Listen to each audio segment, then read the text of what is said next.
Hello everyone. In this session, we will delve into the fascinating and intricate process of drawing Ichimoku charts. To begin, we define a new data frame named DF1. In this new data frame, we place a copy of the extended prices data frame. Copying ensures no changes are made to the original data frame. Indeed, with the copy command, there is no concern about altering the original data frame. If you look at the charts, we have an interesting option here, which is the coloring based on the distance between two lines. This distance between these lines is called the cloud distance. Here we want the cloud color to be green if the Senkou span A line is greater than Senkou span B. Otherwise, the cloud color should be red. Note that we have defined another data frame called DF, which we have directly equated to extended prices. You might wonder why we didn't take a copy of extended prices here. You will understand that shortly. In fact, we wanted to emphasize the importance of the copy command again. Now we set DF equal to the same DF1, which is the copy of the original data frame. Now we create a new column named label, which isn't added to the original extended prices data frame. Here, we use the var function from the numpy library. With this, if Senkou span A is greater than Senkou span B in any candle, the label for that candle will be 1, otherwise it will be 0. In fact, with this, places where Senkou span A is above Senkou span B will have label 1 and elsewhere label 0. Now, let's proceed to use the capability of this label. Now, since we are using the attractive Plotly library, we have to accept its constraints. For this purpose, we need to group places with the same label together, so that whenever the label changes, the group changes too. For this, we use the NIF function from the Pandas library. This function is applied to the label column of the DF data frame. With this, if the shifted label, a shift without the number means a shift forward, isn't the same as the current label, the output will be 1. In fact, every time the current label differs from the next label, the output of the NE function will be 1. Furthermore, the COMSUM function also calculates the sum of these numbers. The sum of these numbers will be equal to the number of label changes or the number of groups. Now, to clarify the matter, let's refer to the diagram. As you can see, this diagram is fragmented with different colorings. In fact, using the grouping command you observed, these colorings have been created. Don't worry about the difficulty of this method as we explain it step by step. In any case, this method of charting is very appealing. The reason we did this will be explained later. Now, further down, the group by command is used, as seen in the DF data frame below. In fact, by doing this, we specify that grouping should be based on the group column. The number of each group is equal to the number of label changes. For example, the first group is the first set with the same label. Here, based on the performed grouping, several separate data frames are generated to draw each one separately. For example, the sets with label 1 that haven't changed yet are drawn separately.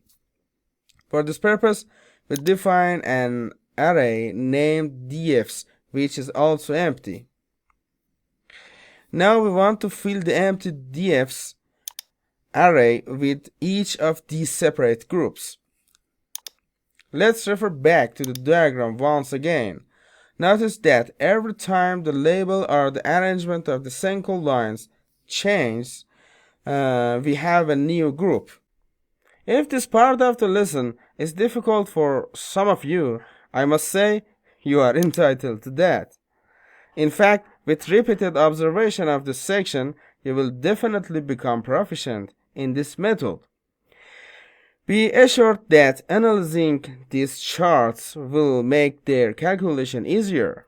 The green cloud indicates bullish market conditions and the red color indicates bearish conditions. Now let's return to the code to explain the calculations. By using group by, df includes the group names and data frame groups.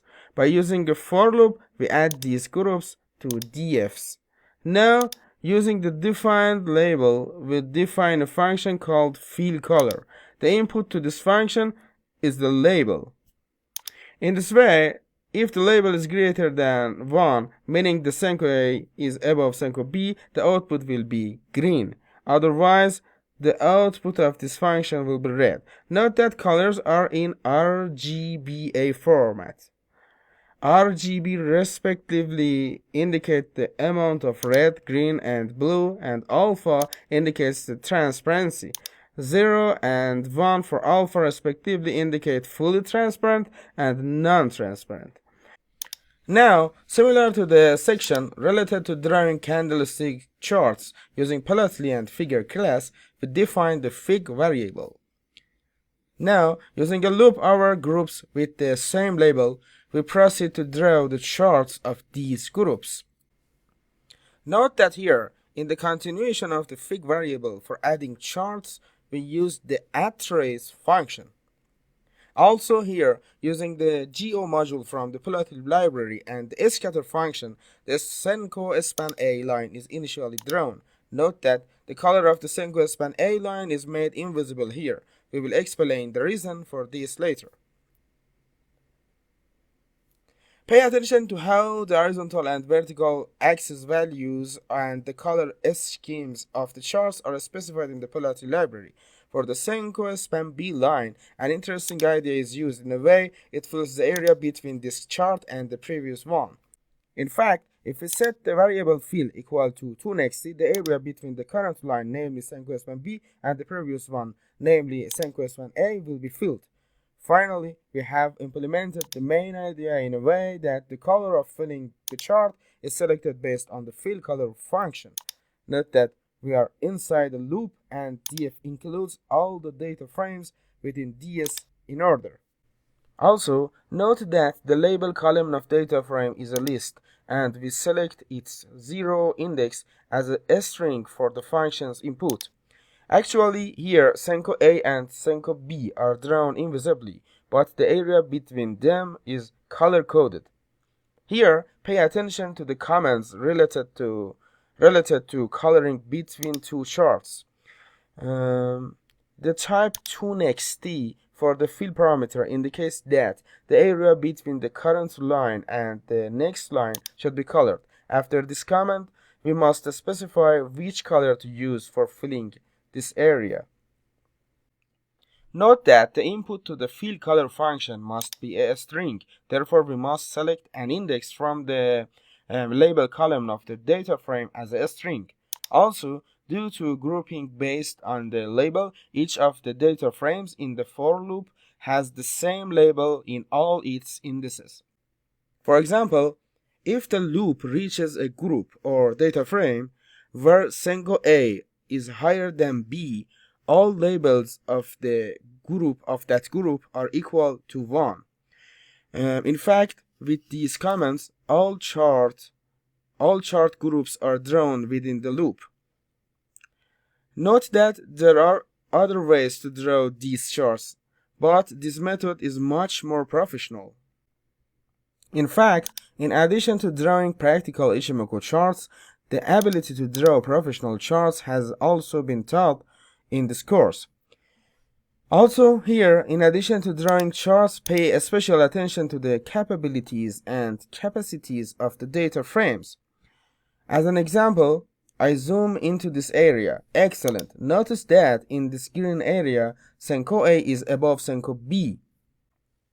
The reason for the green color is that the first index and all indices of the label column of the data frame associated with this group is 1. Note that in this part of the code, we only wanted to color the area between two charts. Therefore, in this section, we chose to make the lines themselves invisible. Later on, we proceed to draw the lines with appropriate colors. To draw the lines of Senkou A and Senkou B themselves, similar commands are used in this section. In these commands, there is no need to fill the areas again, and we only want to draw the two charts themselves. Note that the colors of Senkou A and Senkou B are blue and red respectively. The line thickness is also chosen as 1. In this part, similar to the section related to drawing candlesticks, we specify the information of the candlesticks for drawing the charts. In fact, this part leads to the drawing of Japanese candlestick charts. The F1 is also a copy of the extended prices data frame. In fact, by copying the original data frame, we preserved it from any changes. Note that the F1 includes all the data, but the F within the for loop becomes equivalent to a group of the original data frame each time. In fact, if we review it again, we will understand how grouping was done and how smaller data frames were generated. Note that if you watch this video several times, you will become proficient not only in drawing Ichimoku but also in the data frame domain. Finally, we define the chart title in a way that it is general, meaning by changing the name of the cryptocurrency and the time frame, the title is created automatically. Here, similar to the session related to drawing candlestick charts, we consider the slider range as false, but assume this value to be true. Yes, by clicking Run, you can see that the slider range is displayed unattractively. To remove it, we need to set the slider range to false. Now, if we wanted, we could also replace false with true for the show legend. By setting true for show legend, the names of the charts are displayed for us. Now, considering that we have many groupings here, Matplotlib has automatically chosen a name for the charts. Due to the abundance of these names, it is better to remove the legend to make the chart cleaner. Excellent. Note that a professional chart is drawn beautifully for us. In the next session, we intend to put all this code inside the function for easy use. Thanks.